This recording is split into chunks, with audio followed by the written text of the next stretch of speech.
信號二連接，歡迎嚟到光之間，一段嚟自另一個頻率嘅聲音，一個存在於情緒、意識同埋頻率之間嘅空間。我係阿 Lia。有啲人太敏感、太安靜、太容易情緒化，一直都覺得自己同呢個世界格格不入。但係真正嘅問題，好多時候唔係你太奇怪，而係周圍嘅世界一直只係接受同一種生存方式同埋感知模式。今集想講嘅係嗰啲被世界被視為缺點嘅特質，喺更高嘅意識入邊，係靈魂原本帶嚟嘅能力。喺三維世界入邊，人類習慣用標籤、效率、競爭同埋結果去定義一個人，於是敏感被視為脆弱，沉靜被視為冇存在感，情緒豐富被視為麻煩，唔合群被視為奇怪。久而久之，好多人開始壓抑自己真正嘅感受，開始降低敏感度，開始學習虛偽，開始逼自己融入主流世界嘅頻率。但當意識開始提升，你會發現好多曾經被否定嘅部分，正正就係靈魂最真實嘅能力。敏感嘅人通常擁有更高嘅共感能力同埋能量感嘅感知能力。你可以察覺到別人唔同嘅感受、唔同嘅情緒變化、頻率嘅轉換，甚至一個空間入邊微細嘅能量流動。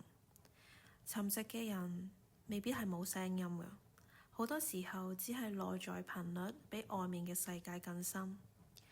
而情緒深嘅人通常都擁有更強嘅察覺力同埋同理心。你感受到嘅唔止係自己嘅情緒，仲有整個集體意識正在發生嘅變化。喺五維嘅意識入邊，人類唔再只係為咗生存而存在，而係開始重新理解靈魂、頻率